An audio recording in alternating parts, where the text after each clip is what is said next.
kelompok kami akan menjelaskan barang-barang yang ada di lab yang sering digunakan dan juga fungsi dari barang-barang tersebut. Botol cuci berfungsi untuk membersihkan sisa zat-zat padat atau cairan yang ada di dalam gelas ukur dan lainnya.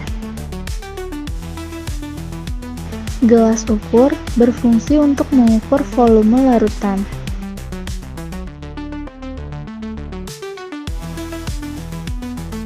Gelas beker berfungsi untuk menyimpan larutan.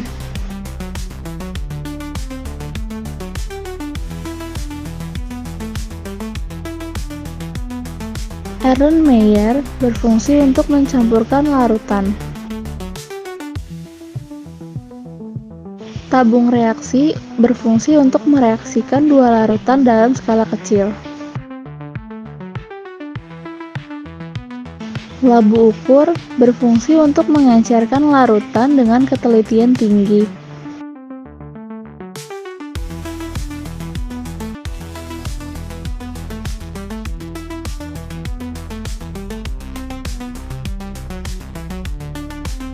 Fungsinya yaitu untuk mengaduk campuran bahan kimia dalam tabung reaksi ataupun wadah lainnya. Berfungsi untuk mengukur keasaman atau kebasahan suatu zat. Berfungsi untuk memisahkan komponen dalam campuran antara dua fase pelarut.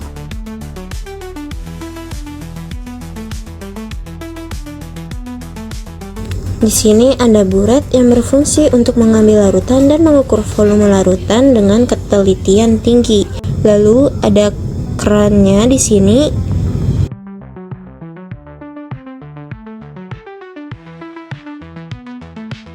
Lalu ada buret holder yang gunanya untuk menyanggah tabung buret.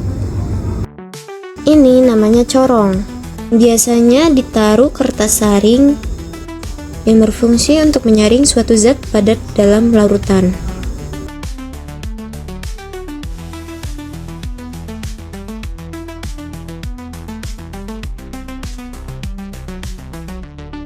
Karena tahan panas, cawan keras biasa dipakai untuk pembakaran dan juga penyaringan.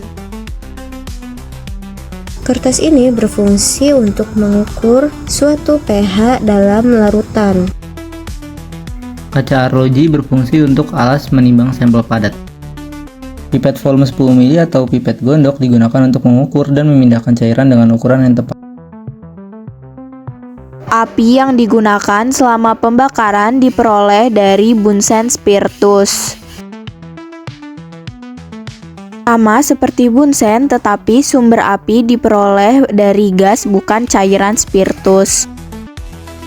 Penjepit ini berfungsi untuk menjepit benda saat sehabis dipanaskan.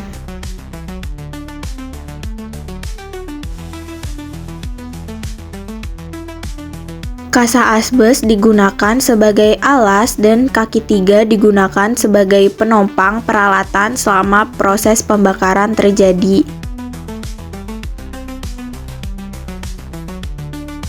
Cawan penguap. Alat ini berfungsi sebagai tempat atau wadah suatu zat pada proses penguapan. Pipet tetes. Alat ini digunakan untuk memindahkan cairan dari satu wadah ke wadah lain dalam jumlah yang sangat kecil. Pipet ini berfungsi untuk memindahkan cairan dari wadah satu ke wadah lainnya.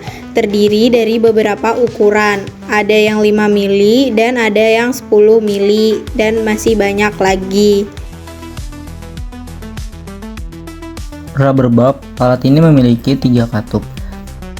Katup pertama A untuk mengeluarkan udara, katup kedua S untuk menghisap cairan, dan katup ketiga E untuk mengeluarkan air.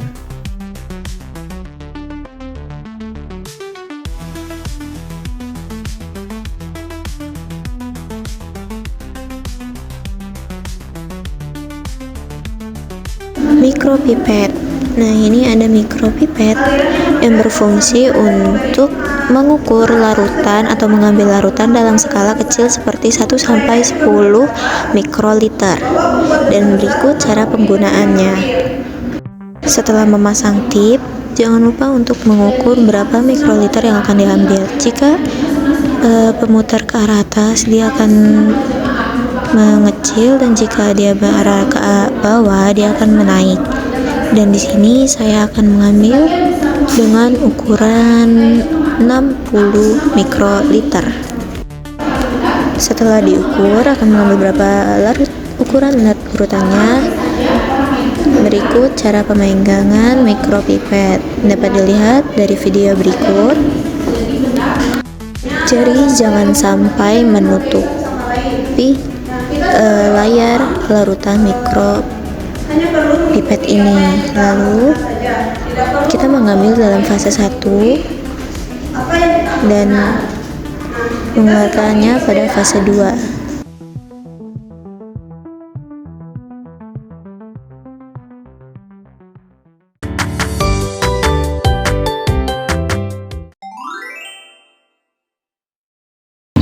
Apabila kita ingin mereaksikan atau mencampurkan dua zat larutan, alat yang dapat kita gunakan yaitu pertama, tabung reaksi, yang kedua, gelas beker, yang ketiga, Erlenmeyer, dan yang keempat, labu ukur.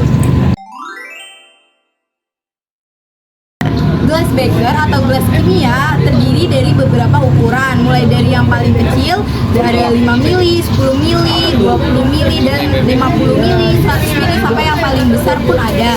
Gunanya untuk menyimpan larutan-larutan atau bisa juga untuk sebagai wadah dalam pemanasan. Lalu untuk Erlenmeyer sendiri, dia itu bentuknya agak lonjong, terus bawahnya itu bulat. Gunanya untuk mencampurkan dua larutan yang nantinya diputar-putar kayak gini.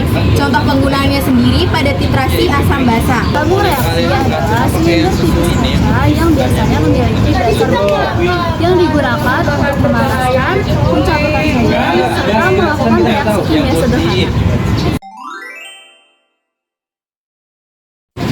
Pipet tetes biasanya terbuat dari kaca atau plastik dan memiliki ujung yang sempit. Biasanya digunakan untuk memindahkan cairan dalam jumlah kecil dan akurat.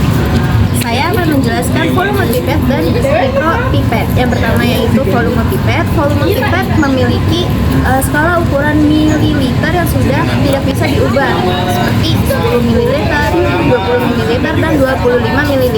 Dan sedangkan mikropipet memiliki skala 1 sampai 10 ml.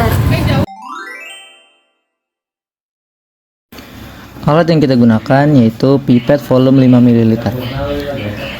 Cara yang pertama yaitu kita pasangkan rubber bulb dengan pipet volumenya. Selanjutnya kita tekan katup A atau aspirate untuk mengeluarkan udara. Nah, kalau sudah, selanjutnya kita masukkan pipetnya ke dalam air. Lalu kita tekan katup S untuk menyedot larutan dan mendapatkan 4,35 ml larutan.